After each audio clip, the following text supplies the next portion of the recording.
18h10 à Alger. Madame, Monsieur, bonsoir. Soyez les bienvenus dans ce 24 heures Afrique à la une de l'actualité.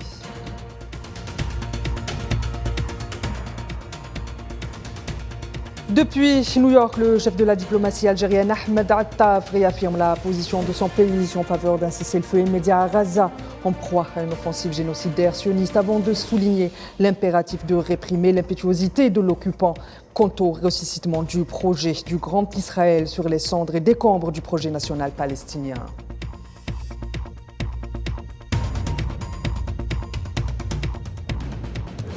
Le chef de la transition tchadienne en visite officielle à Moscou pour 48 heures, une visite qui intervient dans un contexte international et régional de grande tension diplomatique.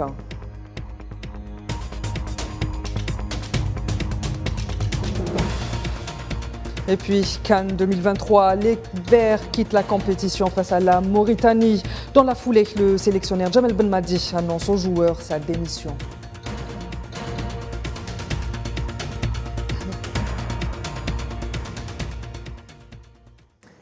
C'est donc par la voix de son ministre des Affaires étrangères que l'Algérie a plaidé mardi depuis New York pour l'adoption d'une nouvelle approche visant à relancer l'option de la paix et parvenir à un règlement équitable et inclusif de la cause palestinienne, mettant l'accent sur l'impératif de riposter fermement aux appels sionistes, rejetant ouvertement la solution à deux États appuyée par la communauté internationale comme règlement équitable, viable et définitif au conflit au Proche-Orient. Pour rappel, Ahmed Attaf s'exprimait au siège des Nations Unies lors d'une réunion de haut niveau du Conseil de sécurité consacrée à la Palestine. Je vous propose d'écouter un extrait de son allocution.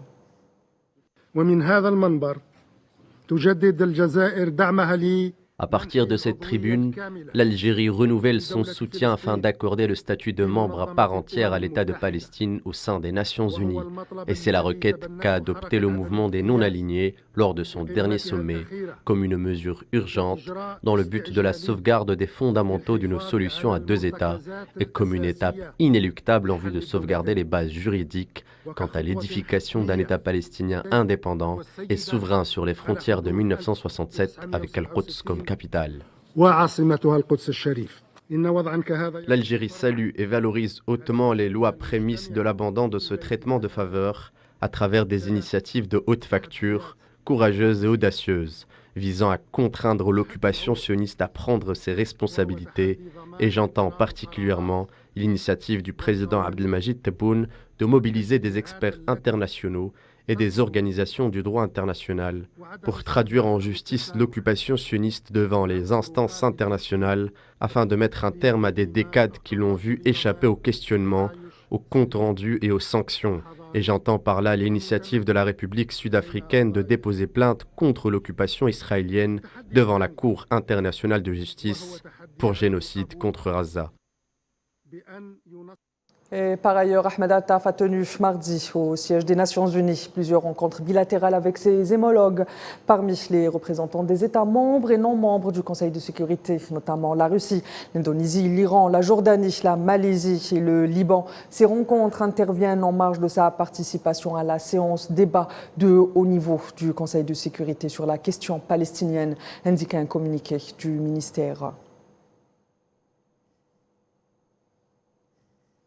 De son côté, le chef d'état-major de l'armée algérienne, le général d'armée Saïd Chenguereha, a reçu ce mercredi au siège de l'état-major de l'AMP à Alger son homologue sierra-lyonnais Peter Kokowo, qui effectue une visite officielle en Algérie à la tête d'une importante délégation, a fait savoir à un communiqué du ministère algérien de la Défense nationale. Avant de préciser cette visite, la première en son genre, intervient dans le prolongement de celle effectuée en début de l'année en Algérie par le président de la République de Sierra Leone, Julius Maada Bio, et vise à renforcer les visions communes des deux pays en leur qualité de membres non permanents au Conseil de sécurité de l'ONU, œuvrant au renforcement des concertations pour défendre les intérêts de l'Afrique. Et sécurité, à présent, l'armée burkinabé annonce avoir neutralisé un membre important du groupe terroriste autoproclamé État islamique Daesh au Burkina Faso. Il s'agit de Harouna Oulal, alias Abdel Malik, considéré comme le numéro 2 du groupe au Burkina. Comme vous le savez, le Burkina Faso et plusieurs autres pays du Sahel font face à un important abcès sécuritaire depuis une dizaine d'années. Le Burkina a annoncé intensifier sa lutte contre le terrorisme il y a quelques mois. Je vous le disais en titre, le président de la transition tchadienne, Mohamed Idriss Déby, s'est entretenu ce mercredi au Kremlin avec le président russe Vladimir Poutine, avec au menu des échanges la coopération bilatérale entre les deux pays, ainsi que les questions régionales. Pour rappel, Mohamed Idriss Déby a entamé mardi une visite de 48 heures en Russie. À noter que cette rencontre intervient dans un contexte international et régional particulier. J'ai appris tout à l'heure. J'ai entendu parler de l'accident de l'avion et je voudrais, en mon nom personnel et au nom de mon peuple, exprimer mes sincères condoléances pour la mort des soldats russes. Pour tous les morts des soldats russes, on a ces 2 ans. Et le secrétaire d'État américain Anthony Blinken poursuit sa tournée africaine. C'est dans ce sillage qu'il s'est entretenu avec le président nigérian Bola Ahmed Tinubu à Abuja.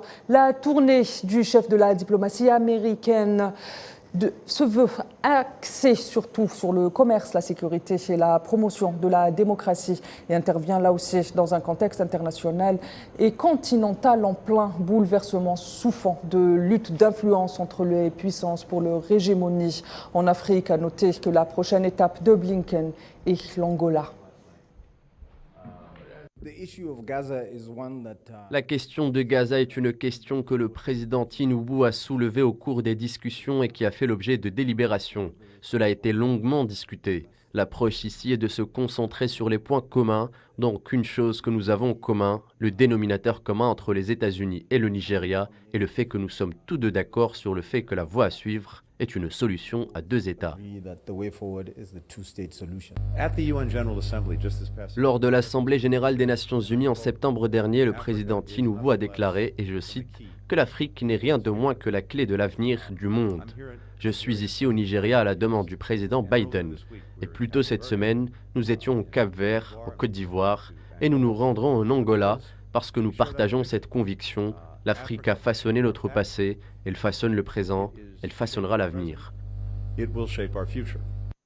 Par ailleurs, le secrétaire d'État américain Anthony Blinken a également visité l'Institut régional de recherche sur le riz à Abidjan en compagnie du président de la Banque africaine pour le développement. Et par ailleurs, de son étape en Côte d'Ivoire, Anthony Blinken s'est également entretenu avec le président ivoirien Alassane Ouattara, lors duquel ils se sont passés en revue les relations bilatérales entre les États-Unis et la Côte d'Ivoire.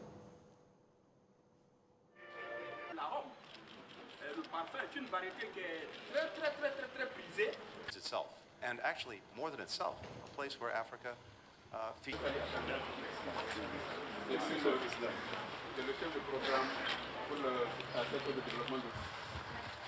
can wait until you. Okay.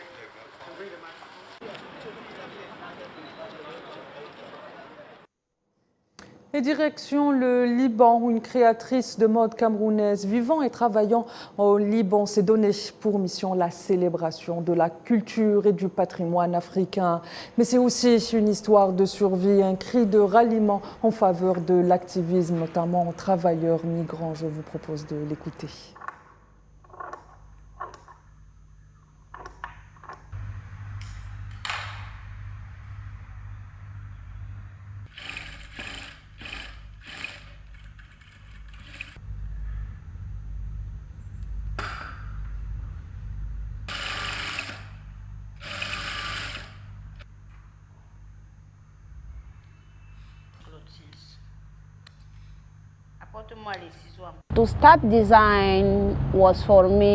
Au départ, le design était pour moi définitivement une manière de m'exprimer, la manière de faire ressortir tout ce que j'ai vécu, la manière de résoudre mon propre problème. Travailler sur ce tissu me rapproche de ma culture, me rapproche de mon pays d'origine, de la célébration que nous faisons habituellement en Afrique, au Cameroun, et que je ne peux pas faire ici.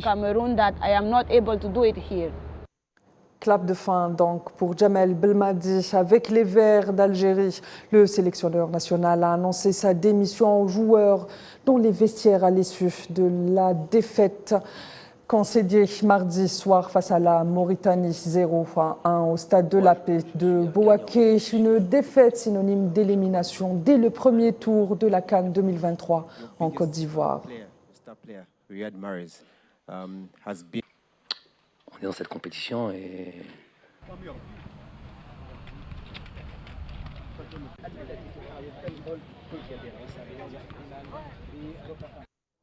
Et l'élimination de l'Algérie rime avec la qualification de la Mauritanie pour les huitièmes de finale.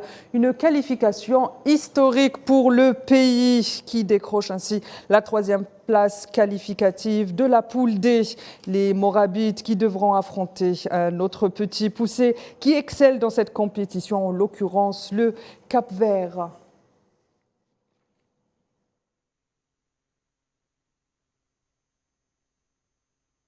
L'Algérie était parmi les équipes dites favoris.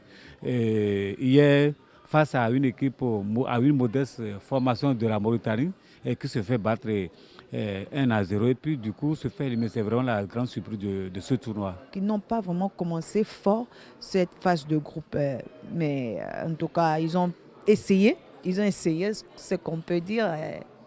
Il doit toujours avoir un gagnant et un perdant, mais c'est tombé sur eux. Désolé aux Algériens, espérons qu'ils seront là les prochains matchs. Et c'est une leçon simplement, comme toutes les autres équipes.